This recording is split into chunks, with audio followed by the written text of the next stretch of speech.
All right, so now we're moving on to the next section of the identity problem, which is now chapter 6, the lack of self-direction. Action. Welcome the star to the set. You know, the one who never knows their lines, but it's okay because they insist that improv is better. Yeah, that one. They're ready for their close-up too, darling, just as soon as someone, anyone, pulls up their pants and ties their shoes for them. Does their makeup look all right? What about their hair? Up or down? Come on, up or down? All this just to go to the grocery store. There's that word again, grocery. All right. Like, you like me. I really, really want you to like me. The existence of and the relationship between self-awareness, self-esteem, self-consciousness, and self-worth are all fucked up in a narcissist. I'm making the case that it's not just goal setting that is based on the approval of others. It's where their entire sense of self lies. How is one supposed to be self-aware when their self resides in the unknowable minds of other people?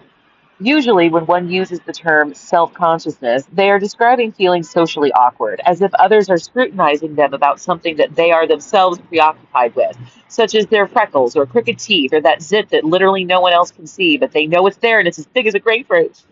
For a narcissist, self awareness amounts to self consciousness. Their self worth is created via an innate and often inaccurate sense of self esteem that they are constantly comparing to the incoming data about themselves, which means that their self awareness is actually a state of being constantly self conscious about what other people are aware of about them. They are constantly on guard for what others think or feel about them because this is how they develop their personality. Insofar as personality dictates behavior, a narcissist's personality is just strive to always receive positive feedback. That's why they seem full of themselves, but they're actually constantly looking for external validation and direction. They experience themselves as a specter that exists as an amalgamation of the opinions and judgments of others. Consider this in terms of my hypothesis. The object, that is their personality, is an external thing that they have thoughts and feelings about. It is their emotional reaction, read self empathy, about that object, which is created by others through their thoughts, assertions, and behaviors. The narcissist invents the thoughts that other people have about them in order to round out their psyche, and that's when things really start to get problematic. They now feel able to strategize ways to manipulate people into changing the specter, into changing their behaviors toward the narcissist in such a way that it makes the specter look more like how they envision themselves. Reality be damned. I read something earlier today. It was a post on X. It had to do with tipping. I think the original prompt was like basically if you have a $265 bill at a restaurant, how much are you tipping? And this person responded with, like, I always tip $5 regardless. Like, do the servers work any harder or less harder, whatever, whether the meal is cheap or expensive? No, they don't, blah, blah, blah, blah, blah.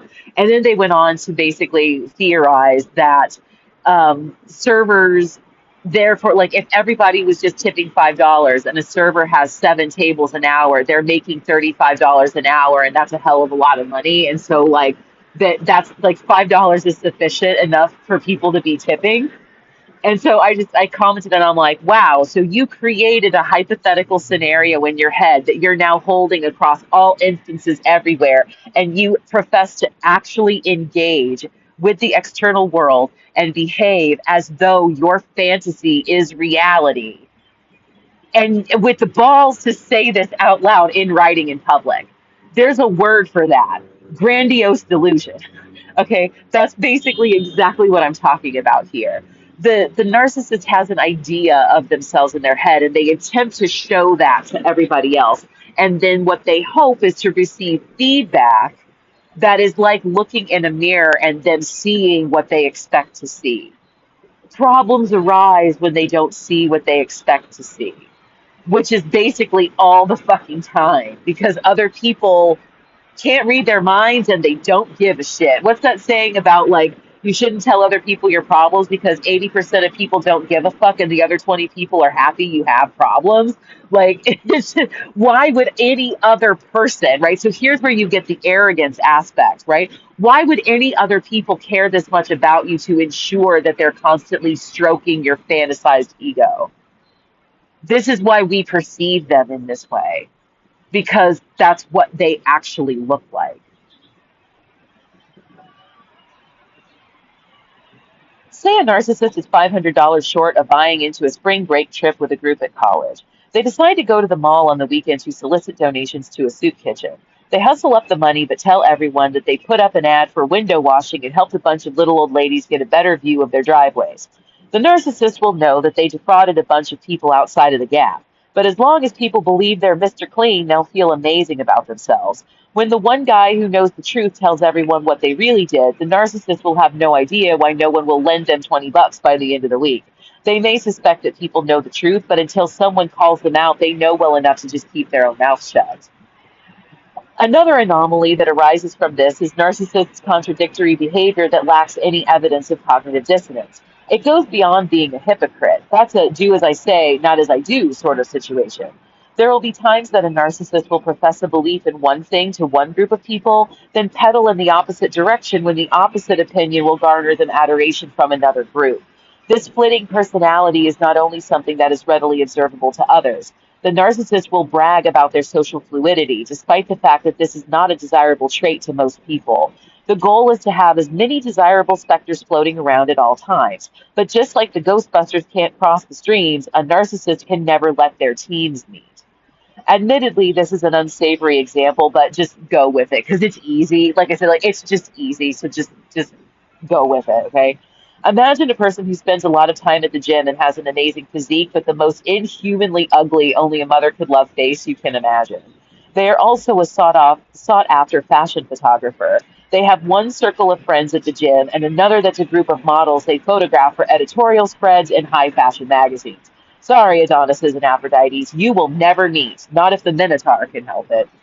If you spend a lot of time around a narcissist, you will find yourself experiencing an aversion to things that typically make people feel good about themselves. Being asked for advice. Also, like going back to the previous example, it's because none of the models will date the Minotaur because he's fucking ugly and also has an ugly personality. They're a narcissist, right? The people at the gym, like I should say, like they completely like they probably tell them they're an accountant. Remember that? I loved that. I felt like that was one of the best like viral memes ever. The like nobody asks any questions when you say that you're an accountant. Like I just love that. Anyway, but that's the thing, right? They probably lie to the people at the gym about what they do because they don't want to be jockeyed into a position of feeling obligated to introduce these like hunky studs to the babes that they work with on a daily basis and actually know well enough to be able to pair people up. They'll never do that shit for you, right? They will never actually help your life be better when it will end up basically denigrating their own existence. If you spend a lot of time around a narcissist, you will find yourself experiencing an aversion to things that typically make people feel good about themselves. Being asked for advice, invited to events, and just plain cordial small talk will become chores or invasions of privacy, and your right to say no will slowly, mysteriously evaporate. This flip occurs as you start to realize that their willingness to execute things is dependent upon someone else wanting them to do them as well, even when no one else should reasonably be involved. Every aspect of their lives will become a matter of consultation. If you find yourself wanting to ask an adult if they would also like their ass wiped, you might be dealing with a narcissist. Case in point one. Narcissists are not only cocksure they can read your mind, but they are also sure that you can read theirs and that you do it all the time, right? Because they're so fucking interesting, right? All you can think about is what's going through their head. You know you do. Who couldn't resist wanting the Freaky Friday? Especially with them. They're so exciting. Don't believe me? Get this.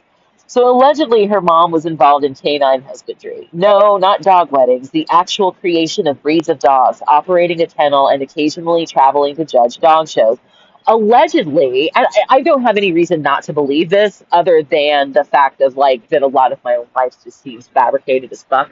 But allegedly her mom was involved in creating the Shorty Bull breed, which has become wildly popular. Like where I'm sitting, between like in the neighborhood that I'm in, it's a lot of people walk their dogs and stuff, and I see like five or six on a daily basis. Okay, like anyway. So on one of these alleged trips, it was to the Bahamas over the summer, and she went with her mom. While there, she met an older man, not crazy older, just older, who later invited her to accompany him to Las Vegas over Super Bowl weekend. She agonized over whether or not to go. I can't say I blamed her per se. She was going to turn 21 that weekend, and this man was maybe 30. Not an insane age difference, but maturity and trust wise, it was kind of a bit of a stretch. I'll grant that. But that just fuels the fact that the decision should have been relatively easy. Either she felt comfortable enough to go or she didn't. Case closed. I probably advised her as such. It's just I'm cocksure that I did. Like I'm pretty sure I'm the one who told. I was like that. Hey, like it's a free trip to Vegas. Like if you really want to go, why don't you just say like I'd be more comfortable if I brought a friend and see if he's amenable to that and then ask somebody to come with you. She then proceeded to pressure me to be the one to come along, even though I didn't want to go. So I don't remember how much I said about this in here. So I'm going to go ahead and keep reading, and then I'll embellish in a minute, depending on what I said.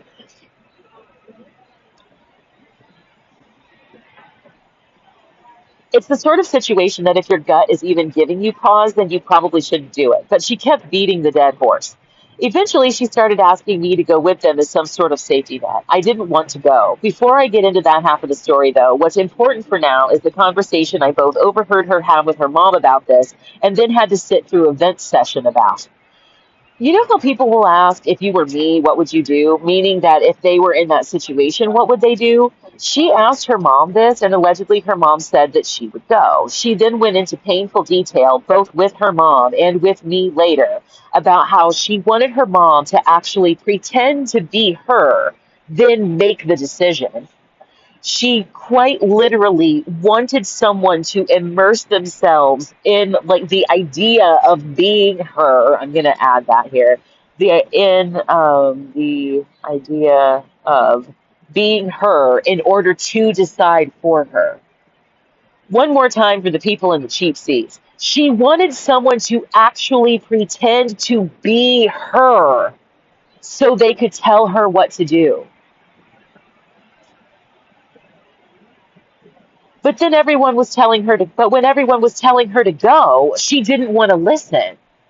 Enter, as I mentioned before, pestering me into going with her slash them. No matter how much I adamantly declared that I had zero interest in doing this, she wouldn't let it the fuck go. And so on Super Bowl weekend, I was in Las Vegas. What happens in Vegas stays in Vegas. So suffice it to say that even years later in 2015, when I spoke to her again, she still adamantly set forth that she was thoroughly convinced that I wanted to go to Vegas. Based the fuck on what? I asked. The number of times I said no? The fact that I looked you dead in the eye and asked if you knew anyone else? Of course not. It was the fact that no one would ever turn down a free trip to Vegas. I was flabbergasted that she would even have the gall to say something like that, and we haven't spoken since. This conversation was the final nail in the coffin, and I had a feeling, but then it's like I basically told the whole story. I was actually just thinking about it the other night too, for some reason, right? And this whole like idea of like I kept saying no, and that I wasn't interested, and you dragged me kicking and screaming, and now you want to say that you had no idea that I was being serious when I said no because no one in their right mind would turn this down. And I feel like, insofar as the Twilight Zone aspect of all of this is in effect, um, I feel like that's why people felt comfortable making this decision for me. That even though I'm in the dark going through this, that someday that everything's going to work out. Oh, okay, cut out again. Of course it did, because I'm on 16% battery. Walked all the way over here just to charge my phone, and now I'm basically going to let it die in the process. It is what it is. Anywho, what I was saying, right, is like that whatever this is allegedly so fucking great of a thing to do with your life that people literally have no qualms and no guilt about trafficking me into it against my will, kicking and screaming. They actually think that there is no possible way that once everything comes to fruition, that like my mind, body, and soul isn't so completely broken by the experience that I will never be happy or satisfied again. Because this was such an egregious fucking overreach, right? If I'm right about this shit, right, I can't even imagine the level of depraved indifference you have to actually feel for someone to think that you have a right to decide exactly what is going and have the audacity for that shit to be this fucking bad. The trafficking, the near death, the drinking, the agonizing, the anxiety, the fear, the loneliness, the wondering why everybody just abandoned me here to die. The fact that I will never believe that people didn't actually want me to die. That this was supposed to be a suicide mission. This great thing that's supposedly on the bright side of this horrible fucking thundercloud is so awesome, right? Go watch the movie Martyrs, and you tell me how that bitch felt about what they fucking did to her when it was all over, right? Because I don't think it was enough for her to be transfigured and see the other side and tell that, everything that goes on in that movie, right? Well, what do you think happened to her shortly after she, like, uttered her final words? Like, I mean, come on. I can't imagine anybody looking at this and actually thinking that this was okay. And there's a part of me that's like, you know what? Someday, yeah, maybe I'll eat my words. Maybe someday I'll look back and be like, oh my God, I wish I could have just relaxed and leaned into it. I really don't think that's ever going to be the case. That's like wondering if rape victims look back on the experience and wonder if they should have just consented and tried to enjoy it. I mean, come on. Right. And I feel like that's a way more accurate metaphor for this than maybe a lot of people are willing to give it credit for. And that's a part of the problem. People really don't seem to be taking it seriously that I'm inarticulably upset. There aren't words for me to express how upset I am with people. I can't believe I wasted my time thinking I was developing friendships with people. I can't believe I cried with relief that my parents were able to retire early 10 years ago. Because right now, today, I want to be the one that throws the match, right? I can't, I just can't wrap my head around any outcome of this that is going to change my outlook or opinion of anything. And I also know that everyone is going to just blame it on me being a stubborn bitch. If I don't find a way to suck it up, Buttercup, and be fucking rainbows and roses about this horse shit, they're going to just say it's because I'm an insufferable, miserable bitch. Because I'm not allowed to be upset. Huh? Oh, I don't smoke. I swear to God, I get asked for cigarettes like at least once a day. It's so wild. No matter what the fuck I'm doing. But hey, who knows? Maybe that's supposed to be some Twilight Zone universe signal that, like, it's the smoke signs, right? The smoke, pull up. Right? They're going to want you, right? Let's just view it through that lens, right? Maybe that's what the fuck it is. Because this is another element of the fucking Twilight Zone bullshit. And I know it sounds crazy, but what else would you do if the mission you were putting someone on was just making them be homeless in order to have someone experience it and watch what goes down and understand and blah blah blah blah blah. You just make them sound like they're crazy, but I'm telling you, like it's so weird. I'm like, I don't know why people look at me and just go like, she's a fucking smoker, because they don't just ask like, hey, do you smoke? Like, but they literally just look at me dead ass and are like, can I buy a cigarette from you? And when I say like, no, I don't smoke, they're, oh, okay, thanks, bye, whatever. Maybe they're just, but honestly, I mean, this isn't my first rodeo with this at this point. When I get into doing Wraithline, when I'm done with this project, and it's going to be, things will become a little bit more clear on that side of things. But this asking me, like, I used to smoke. I quit smoking in like 2015. Back when I smoked, I didn't have people ask me for a cigarette this much. It's like a daily fucking occurrence now. Anyway, all that being said,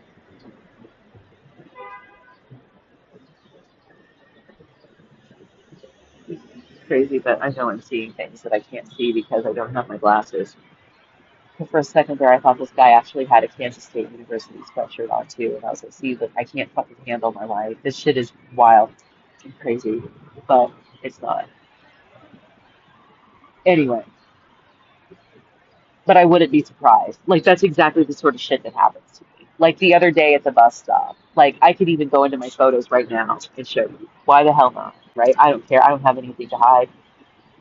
Why not? Where's the photo from the bus stop the other week? Other day, other week. Oh, it's a video. Can I play a video while screen recording? Probably not. Maybe so. Okay, yeah. Look at this. I was trying to be stealth about it. That guy right there in the white shirt on the left with the purplish backpack. I'm gonna cycle back around to it in a second and try to zoom in, I think. Come on. Jesus. Okay. Anyway, next video. Right there. Boom. I need that sound effect. Clunk. That clunky sound effect. Right? Right there.